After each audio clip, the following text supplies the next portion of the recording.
With so many great games on PSVR2, narrowing the list down to just 30 seemed like an impossible task. And it very nearly was. We got all 4 co-hosts together for a debate, did an 8-hour live stream with hundreds of you watching, contributing your voices and making your opinions heard. So while it might not be a perfect list and you might be sad that your favorite game didn't make the cut, I think we did pretty good. So here it is, the top 30 games on PSVR2.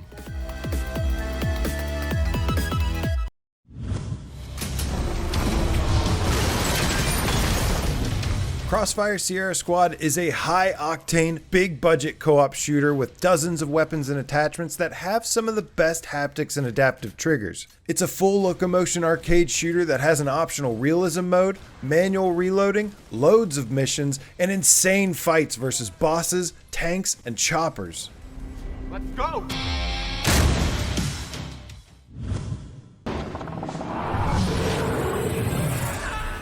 It couldn't have been an easy task for Skydance to follow up their excellent Saints and Sinners series with their own original IP, especially one that made us nostalgic for PlayStation 2 classic Shadow of the Colossus. But they delivered a beautiful game with lots of action, fun grappling mechanics, and a few behemoths to boot.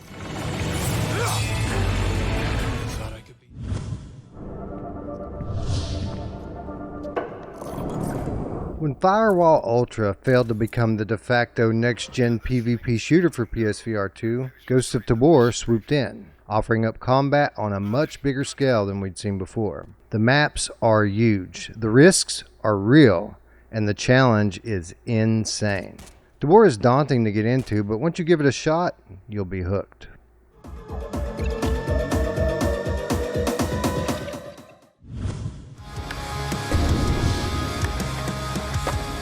As the first skateboarding game on PSVR2, VR Skater didn't have much in the way of competition, but that didn't keep the super small team at Deficit Games from delivering an amazing first outing. VR Skater gives us a ton of maps, a deep trick system that will take a while to master, and a great soundtrack that will bring back those Tony Hawk vibes from the original PlayStation.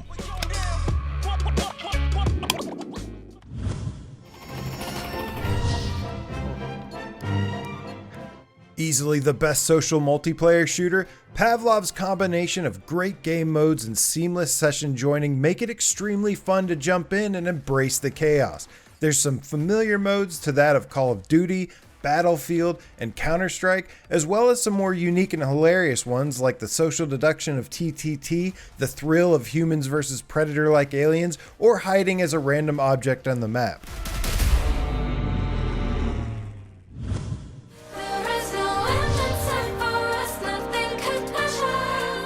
One of the most popular puzzle games of all time gets a massive Luminous-style makeover, adding great music, sound effects, multiplayer, and some seizure-inducing visuals. It's simultaneously the most relaxing and most intense way to play Tetris ever made. Let's hope Enhance repeats history when Luminous Arise launches this November.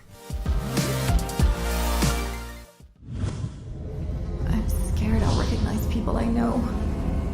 Propagation Paradise Hotel has got to be one of the best and scariest zombie games on the platform. Despite clocking in at just a few hours, the environments look stunning. There's a handful of puzzles, a metric ton of zombies to fend off, and there are more boss fights here than both Arizona Sunshine games combined.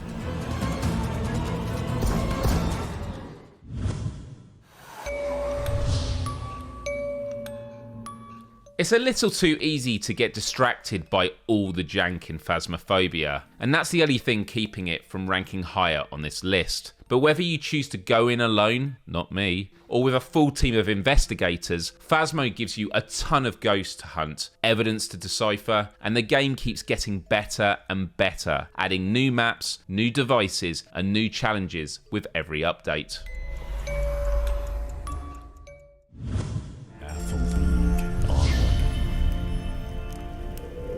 The Light Brigade is one of the best hidden gems on the platform. While it has a main campaign with bosses, it also has some amazing depth with the global sun runs.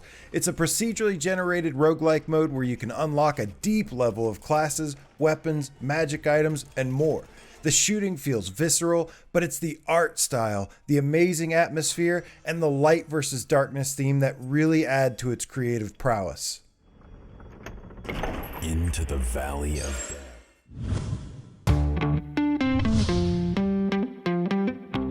At this point, I've spent hundreds of hours in Walkabout Mini Golf. Sure, it's got a simple low poly art style, but it's charming. And the amount of DLC developer Mighty Coconut has pumped out over the last few years has been nothing short of staggering. It's a great game of mini golf with a ton of options, simultaneous multiplayer for up to 8 people online, and a great place to hang out with your friends.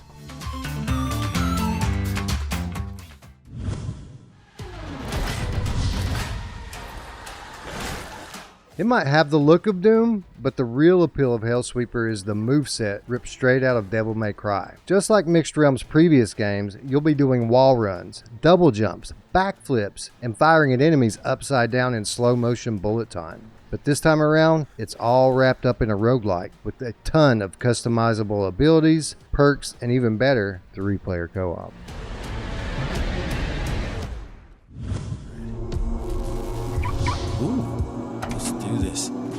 The Arizona Sunshine games put you in a world without a lot of hope left, but a near infinite supply of zombies to take out. The first game is considered a classic and might very well be more fun than the sequel, but Arizona 2 adds some variety to the proceedings with some climbing mechanics, a canine companion, and a crafting system, giving you a good reason to explore. And if you get a chance to play it in co-op with a friend, then you're going to have even more fun.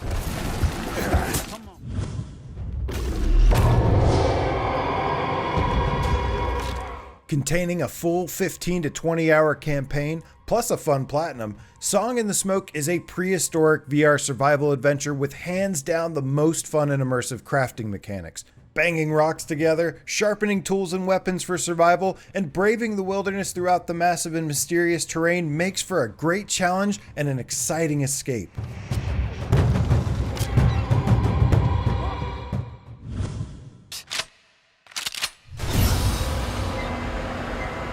Alien Rogue Incursion strands players on the xenomorph-infested planet of Perdan, and as any fan of the comics will tell you, playing as Colonial Marine Zula Hendrix more than prepares you for the task ahead. You're equipped with plenty of weapons and gadgets all ripped straight out of the franchise, so if you're down to kill xenomorphs non-stop for 8 or 9 hours, Rogue Incursion should be exactly what you're looking for. So sabotage.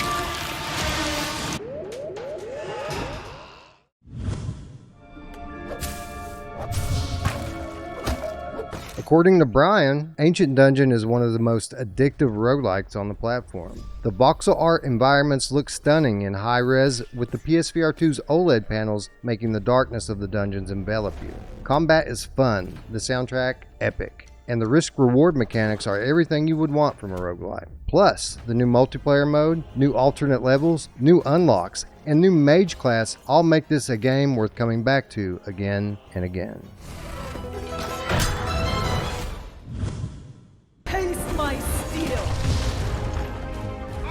Bringing tabletop RPGs into VR could go wrong in all sorts of ways, but developer Resolution Games managed to do it perfectly, featuring just enough dice rolling and card playing to make it feel authentic without going overboard or alienating the more casual RPG gamers among us. Between the two games, there are plenty of great, challenging campaigns with fun narratives culminating in satisfying boss fights that make playing Demio with friends a pretty great way to spend an evening.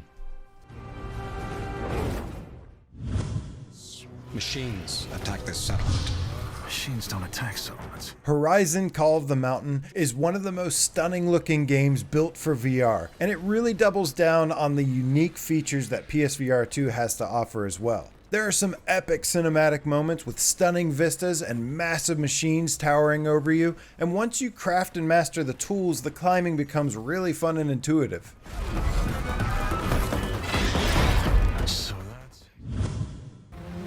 This is it, Operator. Conrad's deepest subconscious. Featuring black and white environments and vibrant streaks of neon pinks and purples, I can honestly say I've never seen a game that looks quite like Synapse. But the striking art style is just the beginning. This roguelite adventure from Endreams features great combat with bafflingly intuitive telekinesis, making awesome use of both the HMD's eye tracking and the Sense controller's adaptive triggers.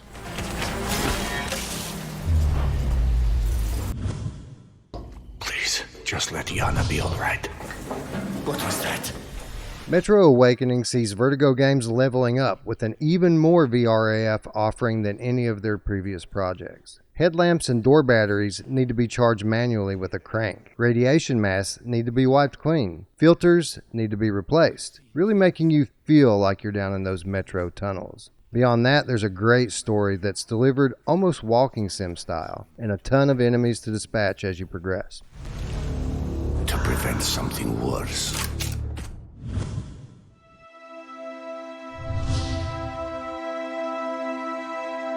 Controlling a tiny mouse in third person might not seem like the height of VR, but peering into these extra colourful, diorama-style worlds, listening to a great story accompanied with a moving soundtrack, creates a bond between you and Quill that's hard to shake. As the reader in first person, you'll work together to solve puzzles, defeat monsters, and overcome immense challenges throughout 2 truly unforgettable games.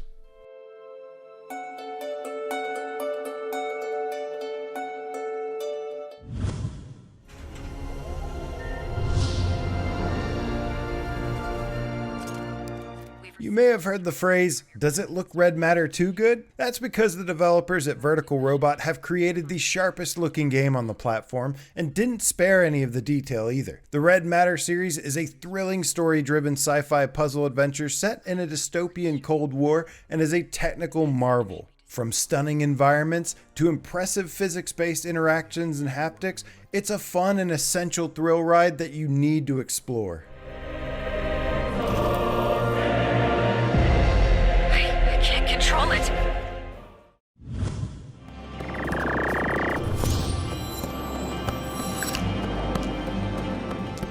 Into the Radius is essentially a single-player extraction shooter, and the more you play, the better it gets. Choosing a mission, then running out into the post-apocalyptic wasteland is terrifying, and every encounter can be deadly, which makes your decision to stick around and loot as much as you can potentially deadly. There's some serious risk-reward stuff going on here, but it's all worth it as you gradually upgrade your gear, buy better weapons, and turn your bunk into an episode of Hoarders. Developers claim that Into the Radius isn't a horror game.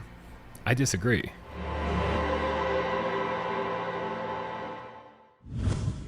Objects that they use as conduits between worlds. As massive fans of horror, we never thought any game could one-up Resident Evil 7. But everything changed with Madison VR, which features practically photorealistic environments, insanely dark corridors thanks to the PSVR2's OLED panel, and the most oppressive, suffocating soundtrack I've ever encountered in VR. The scares are practically non-stop, never get old, and the story of demonic possession is terrifying for any of us who grew up religious.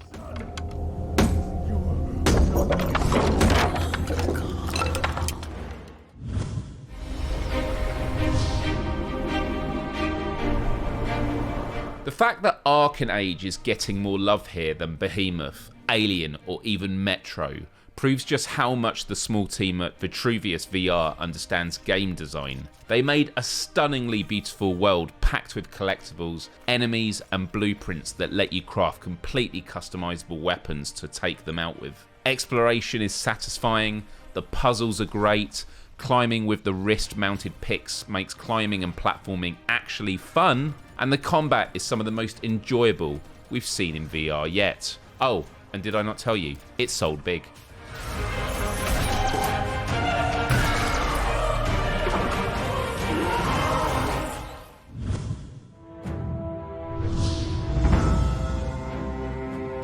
If you take a Diablo-style loot system, Souls-type boss fights, and cram them into a 30-plus hour physics combat-driven VRPG, you get Legendary Tales. It has loads of loot with legendary weapons that have special abilities, massive skill and ability trees, and some of the most fun and intuitive physics-based melee combat and magic. You can play it with up to 4 players co-op, multiple times mastering different classes and finding and crafting loot, and it has a New Game Plus as well.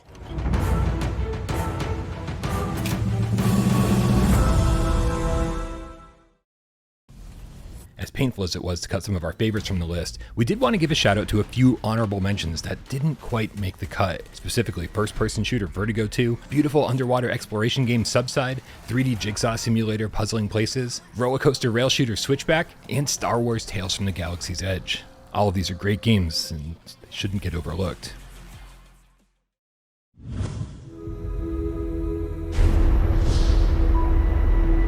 daisies. If you watch the channel, then you know that I'm the worst person to talk about No Man's Sky because I've only played about 30 or 40 hours, but any fan of No Man's Sky will tell you that it really doesn't start getting good until about 100 hours in, which is the most insane statement ever. And with a vast, endless universe to explore, an insane number of upgrades for everything you own, non-stop updates from the developers who've added pets, skydiving settlements, dig sites, fishing, boss battles, and just a ridiculous number of other improvements over the last few years, yeah, 100 hours sounds about right. And if that wasn't enough, it's also one of the most beautiful games on PSVR2.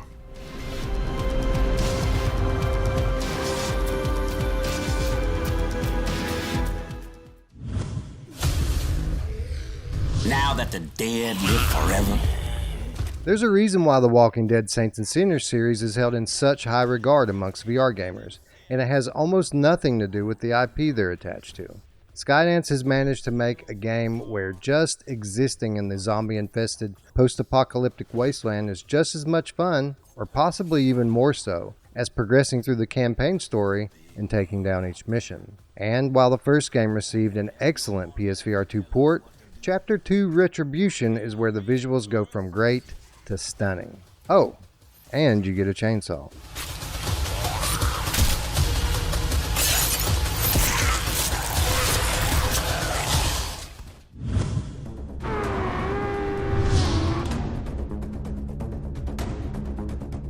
It's mind-blowing to think that Sony launched PSVR2 with a free VR upgrade for their endlessly replayable sim racer, Gran Turismo 7. Going through the campaign, unlocking new cars, new tracks and challenges is just the beginning, as GT7 gives you reasons to come back daily to race against the AI or real players online, or get really into the weeds, customizing your vehicle with new parts or new tyres to tweak its performance. And there's plenty of training wheels here, making it perfect for beginners or hardcore racing fans. It's seriously beautiful too, with authentic recreations of car interiors, famous tracks, and if you happen to own a racing wheel, well, you're going to feel like you're really in the driver's seat. Find your line.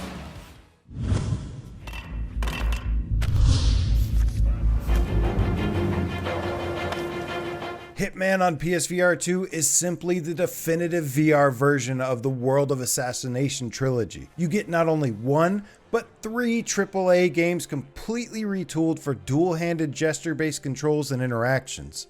On top of this, the graphics are absolutely stunning, but becoming a professional at sneaking around and causing misfortunate accidents while engaging in high society activities makes Hitman World of Assassination another essential title worth purchasing a PSVR 2 for.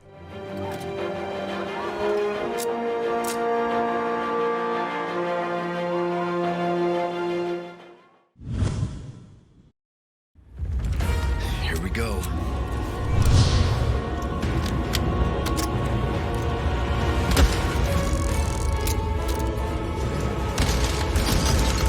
I've been a fan of the Resident Evil games since day one. Mickey Gustafson showed me the very first Resident Evil on the very first PlayStation, and I knew immediately that I had to have it. It felt like a game that was made specifically for me.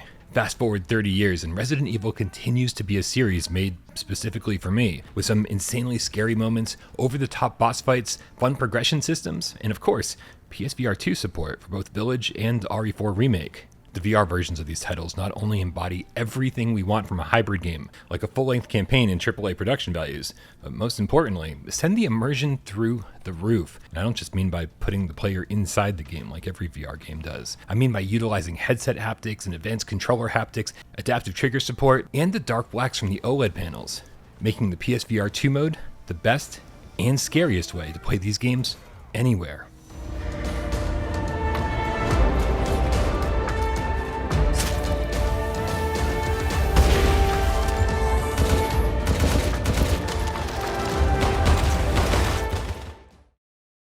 As great as this list might be right now, it's about to be outdated. New games are coming out practically every single week, and over the next 3 or 4 months, we should be seeing Aces of Thunder, Reach, Luminous Arise, Dungeons & Dragons Endymion, Secret of the Mimic, Ghost Town, Of Lies and Rain, Shadowgate VR, Surviving Mars Pioneer, RoboQuest VR, and so many others that could potentially make the next list, which is kind of crazy because we had to cut out so many great games that this probably should have been a top 50 list. But hey, too many awesome games is a really good problem to have, and we'll see which games make the cut on the next list in just a few months. So make sure you subscribe to the channel and come join us for the next debate.